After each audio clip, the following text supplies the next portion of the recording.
নমস্কার। CNN24 এর সান্ধ্য সংবাদে আমি আলপনা আপনাদেরকে স্বাগত জানাচ্ছি। আজকের বিশেষ সংবাদ, পূর্ব সুনাইয়ের আমতলা গ্রামে ভয়াবহ অগ্নিকাণ্ড, ইন্স্যুরেন্সের জালিয়াতির অভিযোগে সুনাই থানায় মামলা।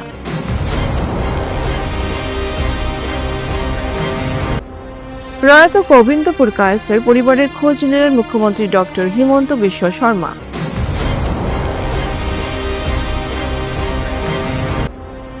প্রাক্তন কেন্দ্রীয় মন্ত্রী গোবিন্দপুর কায়েসের পরিবারের খোঁজ খবর নিলেন ছত্তিশগড়ের রাজ্যপাল রমেন ডেকা।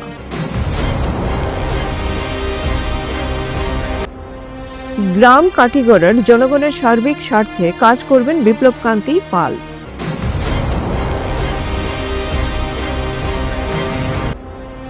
খোয়াই ছানখোলা বাজারে আধুনিক গ্রামীণ বাজারের ভিত্তিপ্রস্তর স্থাপন করলেন কৃষিমন্ত্রী রতনলাল নাথ।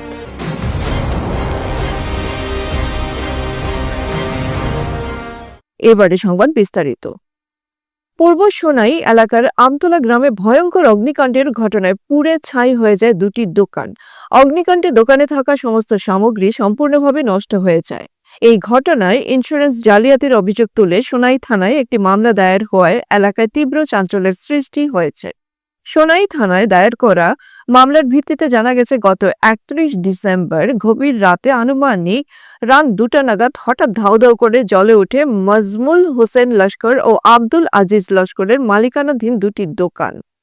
আগুনের ভয়াবহতা দেখে দোকান দুটির পরিবার, পরিজন ও স্থানীয় বাসিন্দারা ঘটনাস্থলে ছুটে আসেন। খবর দেওয়া হয় দমকল বাহিনীকে। খবর পেয়ে দমকল বাহিনী দ্রুত ঘটনাস্থলে পৌঁছে আগুন নেভানোর চেষ্টা করলেও ততক্ষণে দোকান দুটির সমস্ত সামগ্রী পুড়ে ছাই হয়ে যায়। ঘটনার পর তদন্ত ও স্থানীয় সূত্রের মাধ্যমে অভিযোগ ওঠে, ইন্স্যুরেন্সের টাকা আত্মসাৎ করার উদ্দেশ্যে ইন্স্যুরেন্স কোম্পানির সঙ্গে যোগ সাজশে পরিকল্পিতভাবে অগ্নিসংযোগ করা হয়েছে। অভিযোগ অনুযায়ী গভীর রাতে নিজেই দোকানে আগুন লাগানো হয়। এই ঘটনা সামনে আসার পর বিষয়টি মীমাংসার লক্ষ্যে এলাকায় 2 দফা বিচার সভা অনুষ্ঠিত হয় বলে অভিযোগ।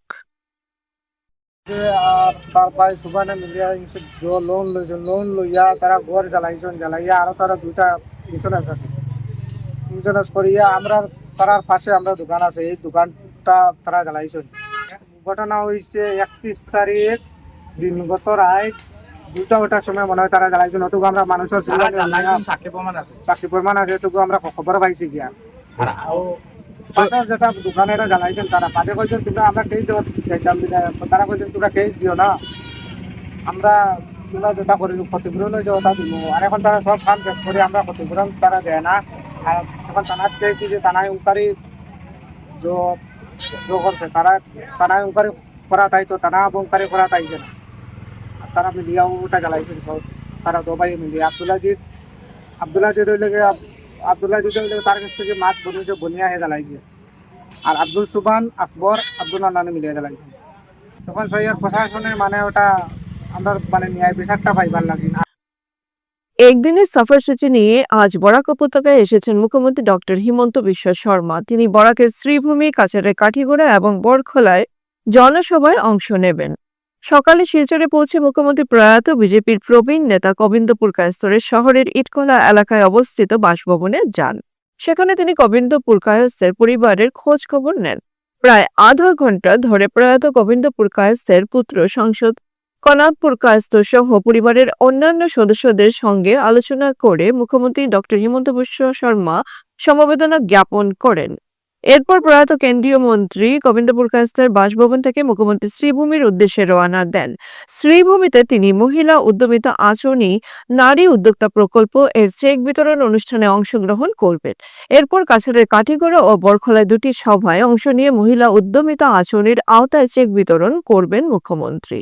ভাৰতীয় জনতা পাৰ্টিৰ অসমৰ প্ৰতিষ্ঠাপক আৰু আমাৰ সকলোৰে শ্ৰদ্ধাৰ আৰু অসমৰ ৰাজনীতিৰ এগৰাকী মহীৰো গোবিন্দ পুৰকায়স্থ ডাঙৰীয়াৰ পৰলোক প্ৰাপ্তিত অসমবাসী ৰাইজ আৰু বিশেষকৈ ভাৰতীয় জনতা পাৰ্টিৰ কাৰ্যকৰ্তাসকল যথেষ্ট দুখিত আৰু সকলোৱে শোকত ভাগি পৰিছে।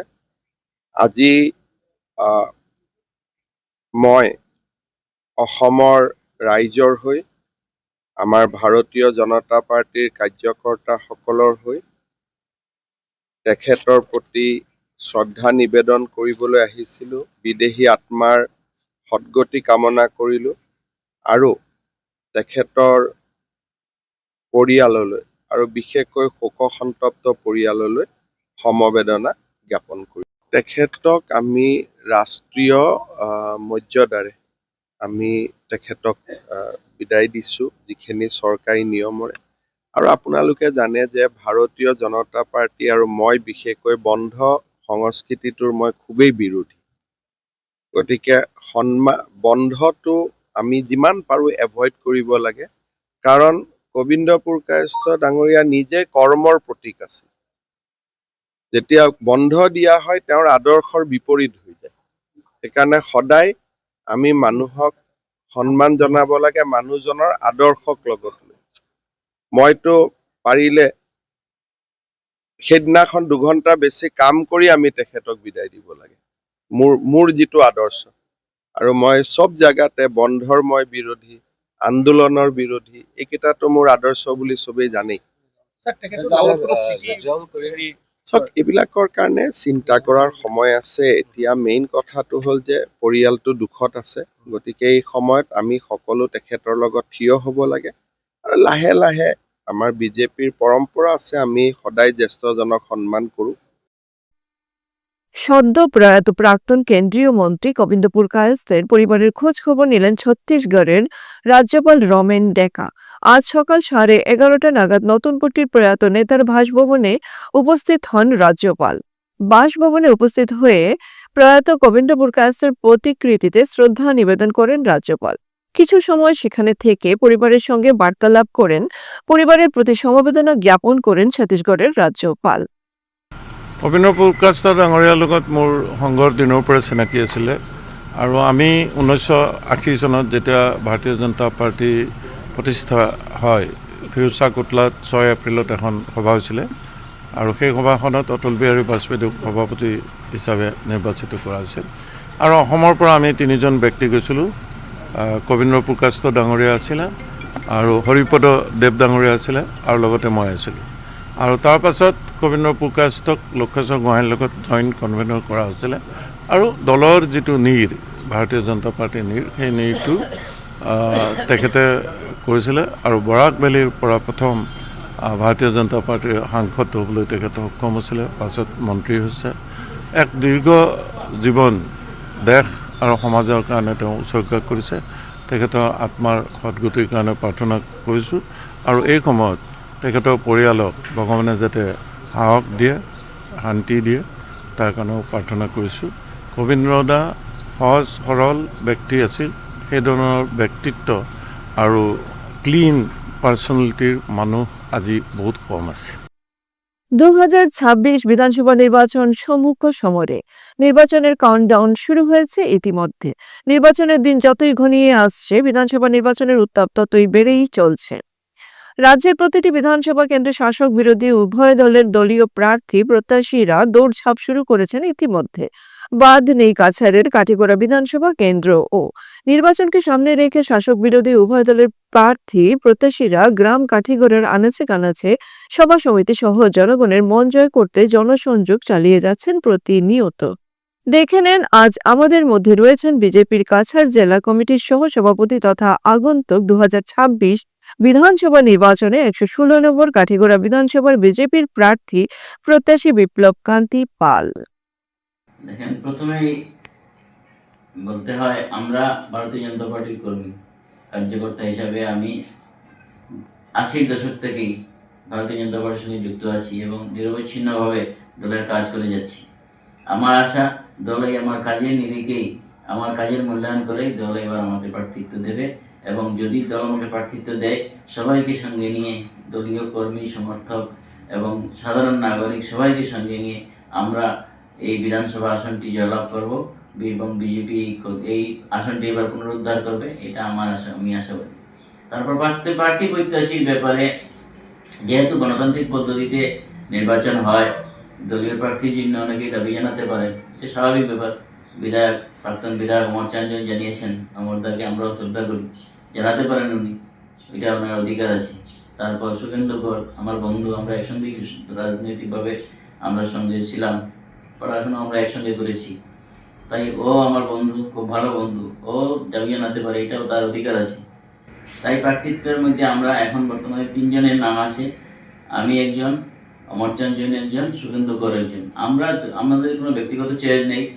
দল যাকে মানে স্থানীয়ভাবে যাকে দল টিকিট দেবে, এইভাবেই আমরা এগোচ্ছি যে দল যাকেই স্থানীয়ভাবে প্রার্থী দেবে আমরা তার সঙ্গে একজুট হয়ে কাজ করব। কিন্তু আমার বিশ্বাস যে কাজের নিরিখে এবং সব দেখে দলের সবার কাছে কথাবার্তা শুনে যেটা মনে হচ্ছে, হয় আমি এবং আশাবাদী দল আমাকে এইবার টিকিট দেবে মনোনয়নের ব্যাপারে। না, এটা অবশ্যই এটার কোনো প্রভাব পড়বে না, কারণ আমরা বিগত 2024 সালের লোকসভা ইলেকশন ডিলিমিনেশনের ভিত্তিতেই লড়েছি এবং আমরা এখান থেকে বিজয়ী হয়েছি। কাটিগড়া সমষ্টি থেকে আমাদের প্রায় 33,000-এর উপরের ভোটে এখান থেকে ভোট বেশি পেয়ে এখান থেকে বিজয়ী হয়েছেন শিলচর লোকসভা থেকে, এবং কাটিগড়াও ওনাকে অনেক ভোট বেশি দিয়েছি, যেটা 33,000-এর মতো ভোট আমরা বেশি দিয়েছি। তাই হিসাবে এটা একটা পরীক্ষা হয়ে গেছে যে আমরা ডিলিমিনেশনের উপরে আমাদের কোনো প্রভাব পড়বেও। খোয়াই জেলার 24 রামচন্দ্রঘাট বিধানসভা কেন্দ্রের অন্তর্গত ছানখোলা বাজারে একটি আধুনিক গ্রামীণ বাজার গড়ে তোলার লক্ষ্যে আনুষ্ঠানিকভাবে ভিত্তিপ্রস্তর স্থাপন করা হলো। কৃষি ও কৃষক কল্যাণ দপ্তরের উদ্যোগে এই প্রকল্পের উদ্বোধন করেন রাজ্যের কৃষি মন্ত্রী রতনলাল নাথ। অনুষ্ঠানে বক্তব্য রাখতে গিয়ে বিধায়ক রঞ্জিত দেববর্মা জানান, ছানখোলা বাজারে একটি নতুন বাজার স্টল নির্মাণের জন্য দীর্ঘদিন ধরে দাবি ছিল। সেই দাবির ভিত্তিতেই এই প্রকল্পের আবেদন করা হয়। প্রায় 2,20,00,000 টাকা ব্যয়ে নির্মিত এই বাজারে 2টি তলায় আধুনিক স্টল থাকবে এবং পাশাপাশি একটি খোলা বাজারের শেডও নির্মাণ করা হবে। আজকে বিস্তারিত সংবাদ এখানেই সমাপ্ত হলো। ধন্যবাদ।